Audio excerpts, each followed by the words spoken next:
বাংলাদেশ জামায়াত ইসলামী নির্বাচন কমিশনে রাজনৈতিক দল হিসেবে তাদের নিবন্ধন ফিরে পেয়েছে। সেই সাথে দলটি তাদের পুরনো প্রতীক দাঁড়িপাল্লাও ফিরে পেল।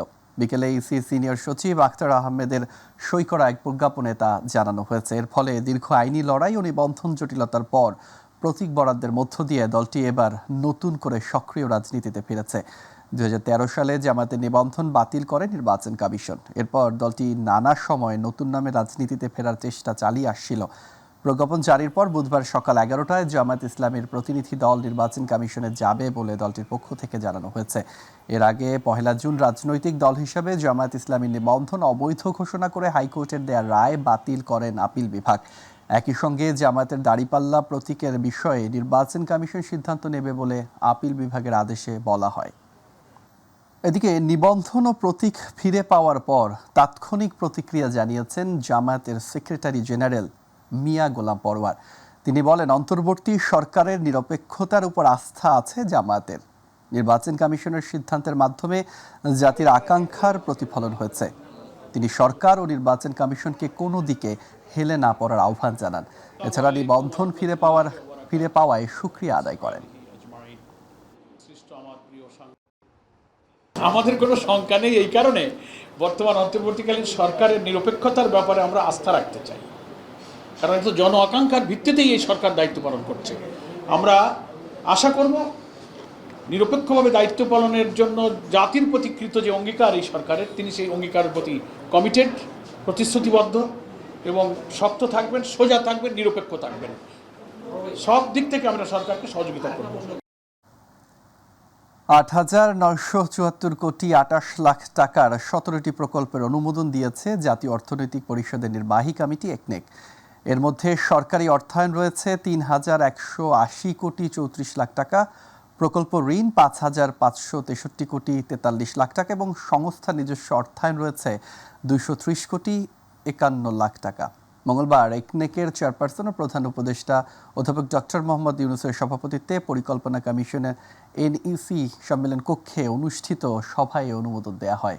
অনুমোদিত প্রকল্পগুলোর মধ্যে উল্লেখযোগ্য হল উপজেলা স্বাস্থ্য কমপ্লেক্স সম্প্রসারণ, বিভাগীয় শহরগুলোতে মাদকাসক্ত নিরাময় ও পুনর্বাসন কেন্দ্র স্থাপন, 4টি নতুন মেরিন একাডেমি, সিমুলেটর ও নৌ প্রশিক্ষণ সুবিধা স্থাপন, নারী ও শিশু নির্যাতন প্রতিরোধে সমন্বিত সেবা সম্প্রসারণ, রোহিঙ্গা ও স্থানীয় জনগোষ্ঠীর জীবনমান উন্নয়ন কার্যক্রম, বাংলাদেশের আন্তর্জাতিক টেলিযোগাযোগ সম্প্রসারণে 3য় সাবমেরিন কেবল স্থাপন।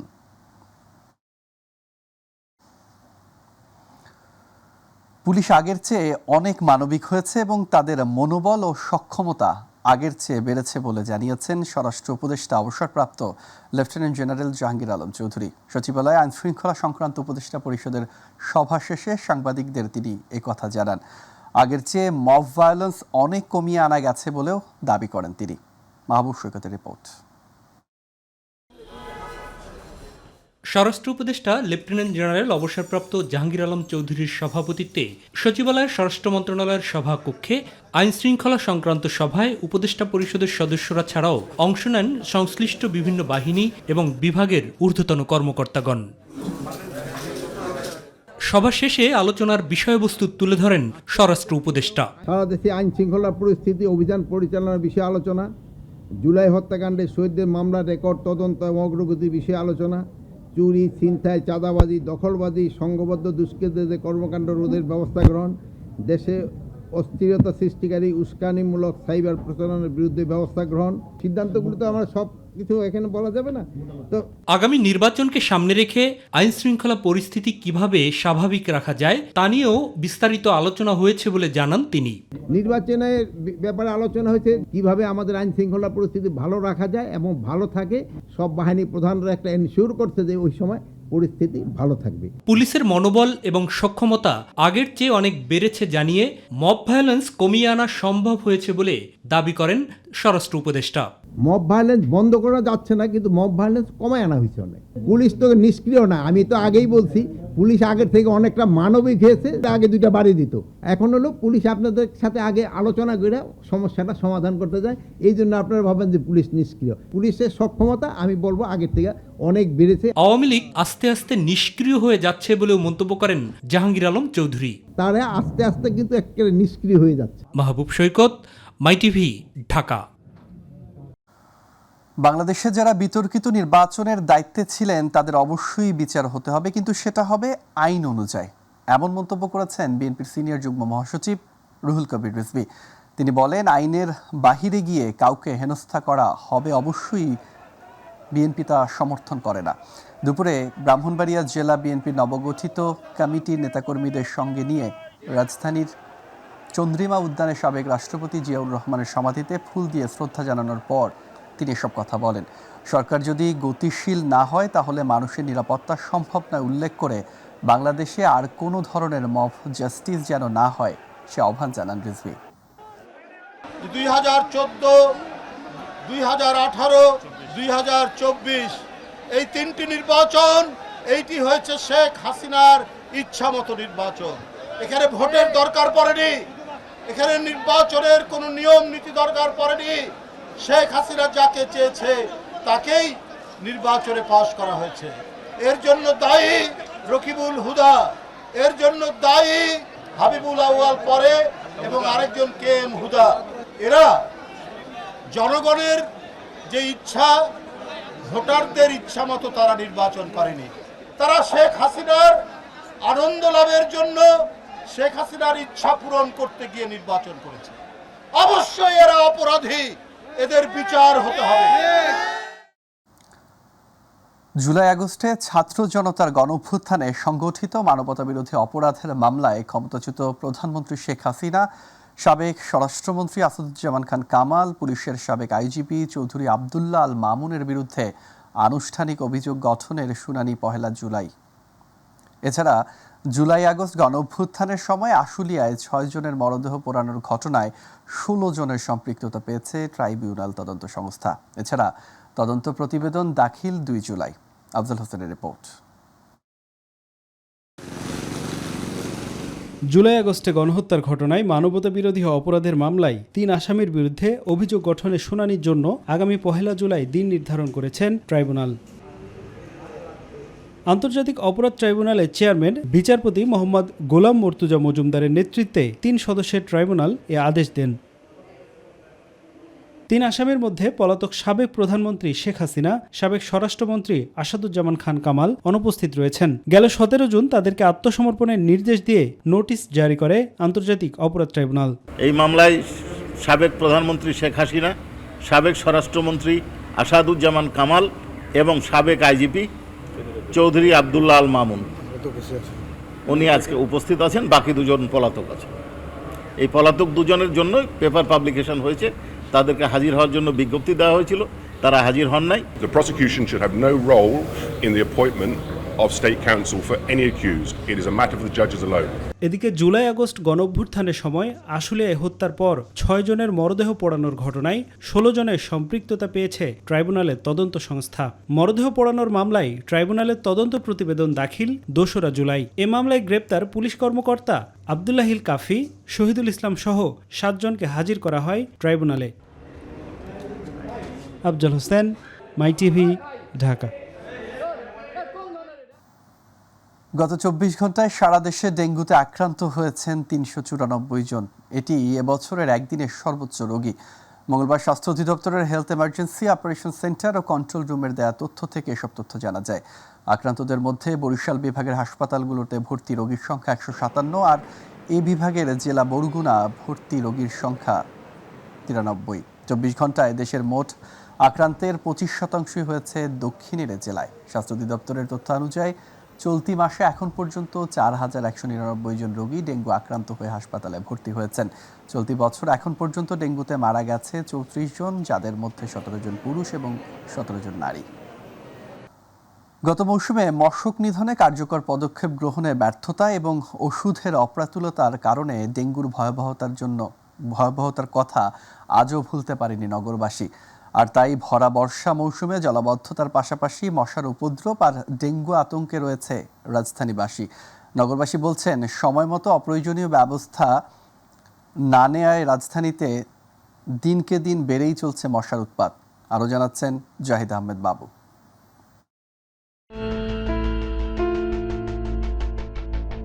এই চিত্রটি দেখে সহজেই মনে হতে পারে এটি দেশের কোনো এক বন জঙ্গলের ঝোপঝাড়। না, দৃশ্যটি রাজধানীর হাতিঝিলের কোলঘেঁষা খাল। নয়নভিনং অপরূপ সৌন্দর্যমণ্ডিত সেই হাতিঝিল খালেই জমাট বাঁধা কচুরিপানায় জমে থাকা পানিতে জন্ম নিচ্ছে অসংখ্য কিউলিক্স মশা আর এডিস মশা, এমন অভিযোগ স্থানীয়দের। কিউলিক মশা ও ডেঙ্গু মশা উৎপত্তির স্থান উঠেছে। ডেঙ্গু ধরে মশার ওষুধ মারে মারে লাভ কি ভাই, এখন তো বর্ষাকাল। নগরবাসীর অভিযোগ, রাজধানীর বিভিন্ন স্থানের খাল, ঝোপঝাড়, বন্ধ ড্রেনে জমে থাকা পানি নিষ্কাশন না হওয়ার ফলে সেখান থেকে জন্ম নিচ্ছে মশা। দিনে 24 ঘন্টায় মশা। আর তাই মশার উৎপাতে অনেককেই আবার দিনের বেলাতেও কয়েল জ্বালিয়ে করতে হচ্ছে দোকানদারি। দিনের বেলাও মশা লাগে, থাকা যায় না, বসা যায় না। মশার উপদ্রবে টিকতে না পেরে আবার কেউ কেউ দিনের বেলায় ঘর ছেড়ে রাস্তায় বের হন ভরা দুপুরে। প্রচন্ড মশার অত্যাচারে থাকা মুশকিল। সেই বিকেলের পর থেকে ঘরে প্রচন্ড মশা। সিটি কর্পোরেশনের যে ব্যবস্থাটা সেটা একদমই নেওয়া হচ্ছে না, খুবই কম ব্যবস্থাপনা আছে। শিক্ষার্থীরা জানান, নগরীর ঘরে বাইরে এখন সবখানেই বিরাজ করছে মশা। মশার কামড়ে তাদের জীবন যেন ত্রাহি ত্রাহি। পড়াশোনা করতে পারি না, মশার কামড়ে অস্থির হয়ে এখন বাসার নিচে চলে আসছি। মশার জন্য আমাদের ইম্পর্টেন্ট এক্সাম থাকে, তো ইম্পর্টেন্ট এক্সাম আমাদের মশার জন্য পা খেয়ে আমাদেরকে শেষই করে দিবে। রাজধানীর অভিজাত এলাকায় মশার ওষুধ ছেটানো হলেও সেটি প্রয়োজনের তুলনায় একেবারেই অপ্রতুল।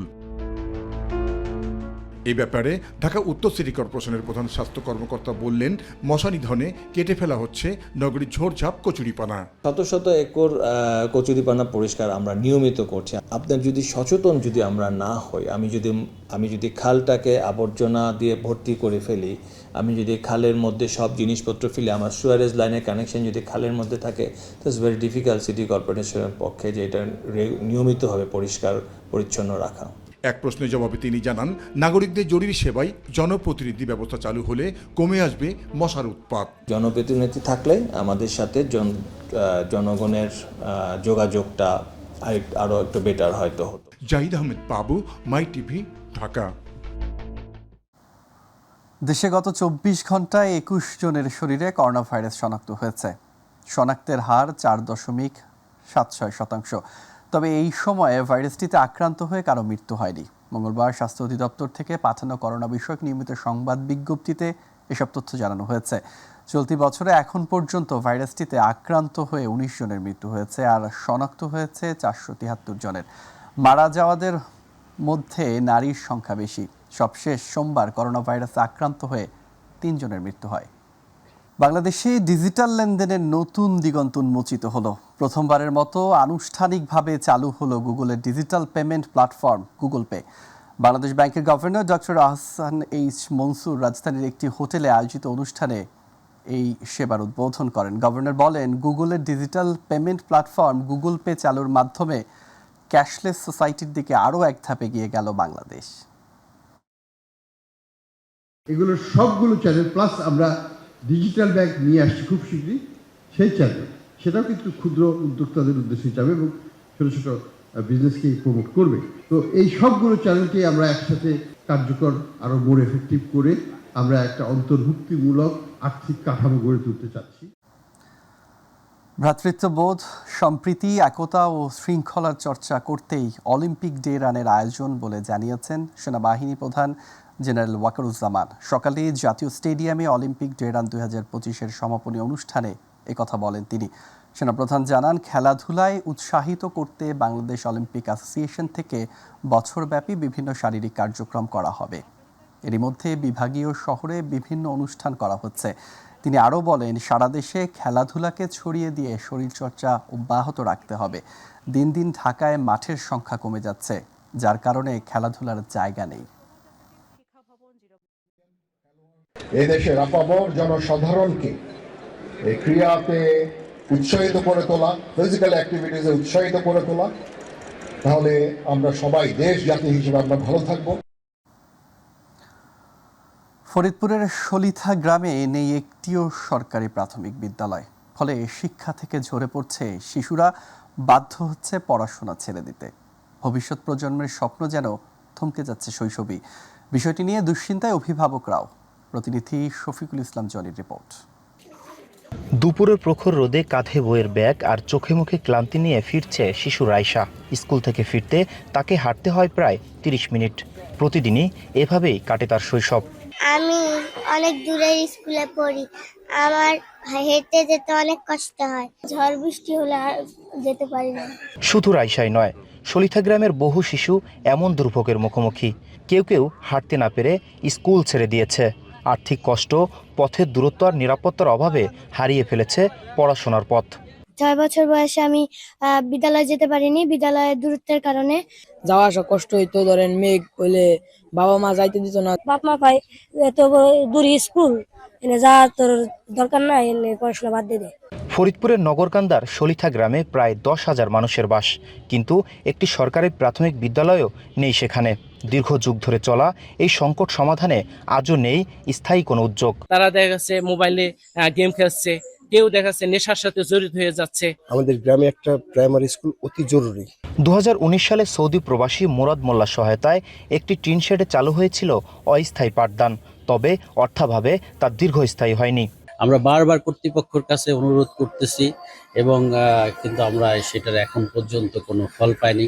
এই দীর্ঘ দুর্ভোগ একদিন জীবন কেড়ে নিয়েছিল দাউদ নামের 4র্থ শ্রেণীর এক শিশুর। দূরের স্কুলে যেতে গিয়ে সড়ক দুর্ঘটনায় প্রাণ যায় তার। ফরিদপুর পর্যন্ত, ঢাকা পর্যন্ত আমরা নিলাম, তারপর আমার ছেলেকে বাঁচাইতে পারলাম না। বিদ্যালয়হীন সলিথা গ্রামের শিশুরা শুধু বই নয়, হারাচ্ছে জীবন গড়ার স্বপ্ন। আজ তাদের চাওয়া শিক্ষা হোক অধিকার, বিলাসিতা নয়। এখনই সময় কার্যকর পদক্ষেপ নেবার। শফিকুল ইসলাম জনি, মাই টিভি, ফরিদপুর। এবারে বাণিজ্য সংবাদ।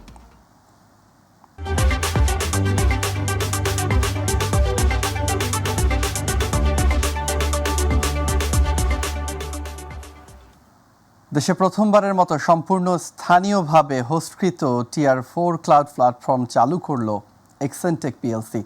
এক্সেনটেক ক্লাউড নামের প্ল্যাটফর্মটি চালু করেছে রবি আজিয়াটা পিএলসির এই সহযোগী প্রতিষ্ঠান। ঢাকায় প্রতিষ্ঠানটির প্রধান কার্যালয়ে আয়োজিত এক প্রেস মিটে এই ঘোষণা দেওয়া হয়। অন্তর্বর্তীকালীন সরকারের তথ্য ও যোগাযোগ প্রযুক্তি মন্ত্রণালয়ের সচিব শীষ হায়দার চৌধুরী অনুষ্ঠানে প্রধান অতিথি হিসেবে উপস্থিত থেকে অনুষ্ঠানটির উদ্বোধন ঘোষণা করেন। অনুষ্ঠানে ক্লাউডটির অবকাঠামো, সক্ষমতা ও জাতীয় গুরুত্ব সম্পর্কে বিস্তারিত তথ্য উপস্থাপন করা হয়। এ সময় এক্সেনটেক পিএলসির ব্যবস্থাপনা পরিচালক ও সিইও আদিল হোসাইন নোবেল সহ আরও অনেকে উপস্থিত ছিলেন। এবার প্রবাসের খবর।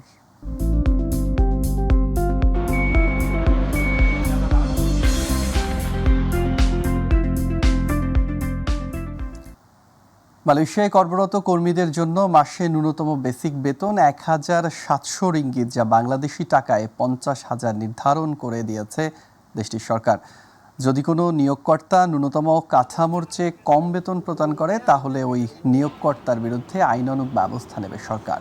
সোমবার মালয়েশিয়ার মানব সম্পদ মন্ত্রণালয়ের এক বিবৃতিতে বলা হয়, মালয়েশিয়া কর্মীদের কল্যাণ ও অধিকার রক্ষায় সকল পক্ষকে অবশ্যই সর্বনিম্ন মজুরির আদেশ 2024 মেনে চলতে হবে। মন্ত্রণালয় সতর্ক করে দিয়ে আরও বলেছে, সরকারি আদেশ লঙ্ঘনের ক্ষেত্রে national wages consultative council act 2011 এর অধীনে আইনগত ব্যবস্থা নিতে তারা বিন্দু মাত্র দ্বিধা করবে না। এই আদেশ খণ্ডকালীন কর্মীদের ক্ষেত্রেও প্রযোজ্য বলে বিবৃতিতে উল্লেখ করা হয়েছে। শ্রম বিভাগ মজুরি লঙ্ঘন, যার মাধ্যমে অবৈধ মজুরি কর্তনও অন্তর্ভুক্ত, তাদের বিরুদ্ধে পর্যবেক্ষণ ও প্রয়োগমূলক পদক্ষেপ জোরদার করবে। সৌদি আরবে নতুন এক আতঙ্কের নাম অপহরণ। বর্তমান সময়ে প্রবাসীদের কাছ থেকে খুব বেশি দুশ্চিন্তার কারণ এই অপহরণ এবং ছিনতাই।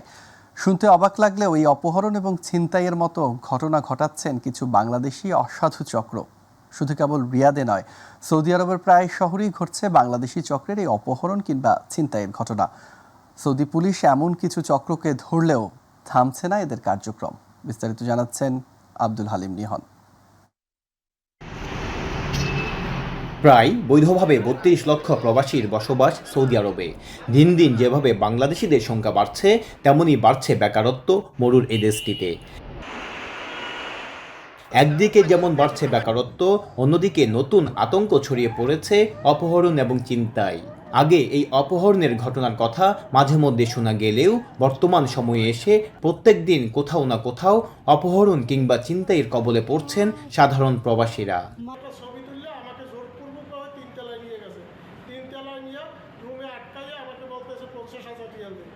আমার ফিটে রড দিয়ে বাইরে এসে আজকে বড় একটা ছুরি কিনে আনছে আমার জবগুলা লাগবে টিহা আরো 5 লাখ টাকা আমি দিতাম 6 লাখ টাকা অলরেডি আমার নিছে। রিয়াদ থেকে গত এপ্রিল মাসে অপহরণ হয়েছে, প্রায় বাংলার 10 লক্ষ টাকা দিয়ে মুক্তি নিয়ে আসছি।